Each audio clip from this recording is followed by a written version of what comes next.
Prioritize offensive efficiency above all else. That is the number one off-season priority to avoid disaster. Something you've been saying for a while. Yes.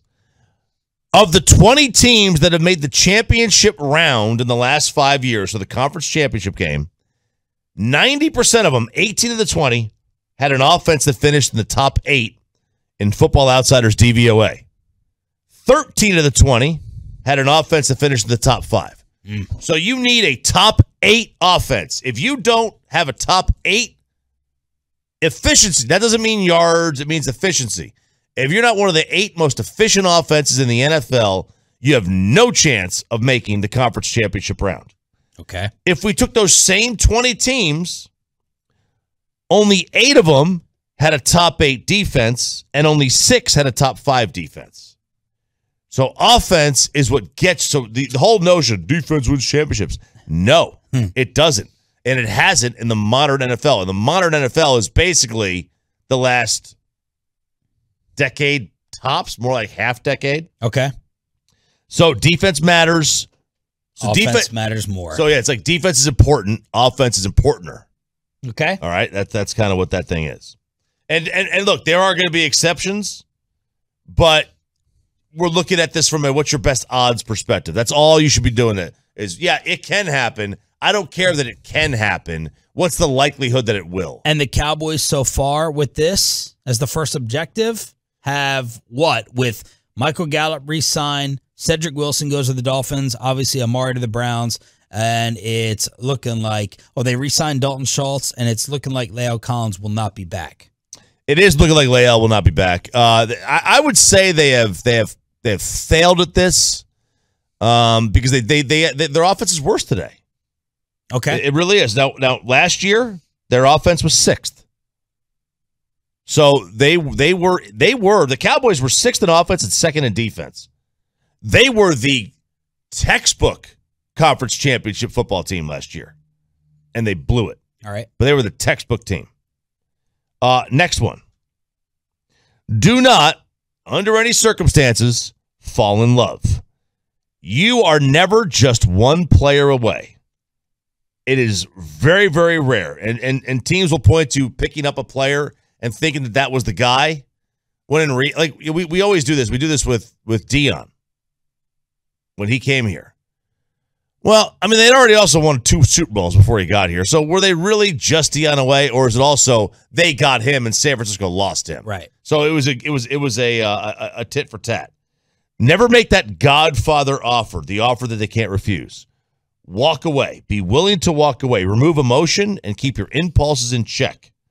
I do think they did this year. They did not fall in love with Amari Cooper. No. Although I would say that they kind of got personal with him, I think. They let their money get mad. You agree with that? Well, I know that Broadus has said that. You've said that. I guess I would more agree with that than not based upon the things that have come out. But I think this is where Stephen Jones has been good. Well, although I'll say this. It feels like every big negotiation they've had before this offseason, they've lost. Right? They lost the Dak negotiation. They gave Tank what he wanted. They paid Amari $20 million, and they gave Zeke his contract. They gave Jalen Smith. They fell in love with Jalen Smith. That was a problem. They fell in love with Jalen Smith. Other than that, I can't really think of too many times when they've been guilty of it. Yeah, I thought that this year they didn't fall in love. Yeah, they're vengeful. They're vengeful this year, and that's a problem on the other side. Next one. Don't confuse possible with probable. This is kind of the same thing. But if a guy has injury history, if you say in the room, if he could stay healthy, proceed with caution. Okay. Age. Rams left tackle Andrew Whitworth just started 15 games at the great age of 40. He is the 3rd offensive lineman since the merger to start at least 10 games in a season in his 40s. So what does that tell you? Don't say, well, so this guy did it. Tom Brady's played at 44. Well, he might be able to. Right. Or how about this one? And they gave Whitworth's backup some big money yesterday that people were not expecting in L.A. So Josh Allen, they're also calling this the Josh Allen rule. He had accuracy issues during his first couple years. In year 3, he completed nearly 70% of his passes, now one of the best players. Yeah.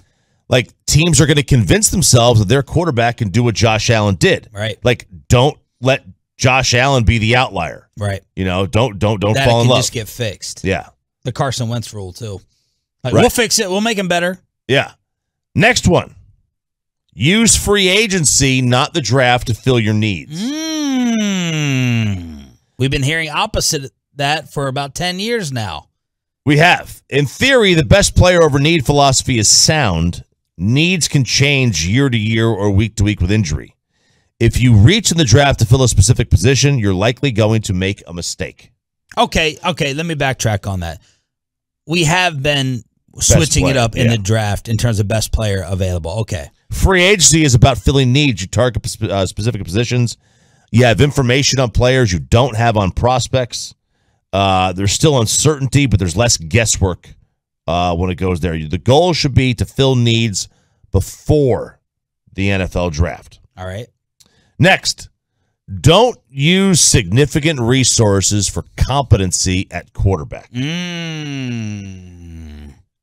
How many teams, this is a question in the article, how many teams have a quarterback situation that's so bad you feel like they have no chance of making the playoffs next year? It's probably fewer than 5. Fewer than 5 have no chance? That their quarterback situation's so bad right, that they have no chance. So, like, I mean, Jets, Giants. Jets, I mean, I don't know, is the Jets quarterback situation so bad? Like, would it surprise you if Zach Wilson becomes a player in the next couple of years? Not in the next couple of years. But, like, Detroit, Chicago, I'm talking about, like, for next year. Would anyone put the Bears in the Super Bowl? No, I mean the playoffs. Okay, the playoffs. Yeah, making the playoffs. Okay. Like, I would not surprise me if any of these teams made the playoffs. All but right. There are a couple that are, like Denver this year was, whatever. We knew Detroit's team stinks. We knew the Jets stink. Okay. They were never going to make it anyway. Okay. But the point is that the supply and demand dynamics are different than they used to be. Circumstances matter. Put a mediocre quarterback in a good situation, but you could be competitive. But you should always be chasing a quarterback like Patrick Mahomes, someone who can lift everyone around them and pretty much guarantee you a playoff spot every single year. If you don't have it, you need to find it. So maybe this applies to Pittsburgh. Get Trubisky, also draft your guy and hope that, he's the next Mahomes, but you get Trubisky in the meantime for 2 years. Yeah, they're not going to get you very far. And you're probably going to end up regretting the $30 million quarterback that isn't worth it. Here you go, Cowboy fans. Don't mistake the Rams model for your model. There's plenty to admire about them, but if you're thinking that could be us, you're going to be disappointed. Sean McVay and his offense produced a top 10 offense 3 times in 4 seasons with Jared Goff as the quarterback. Nobody thinks Jared Goff is a top 10 quarterback in the NFL. I like Goff, and I wouldn't put him close to that. They also have a very good offensive line. Cooper Kupp, Aaron Donald, Jalen Ramsey.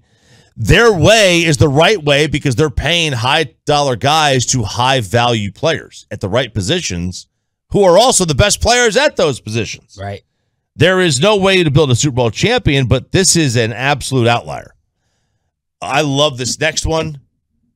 This is the Athletics Guide to not screwing up your offseason and how it applies or not to the Cowboys. Target coaches and GMs who are desperate.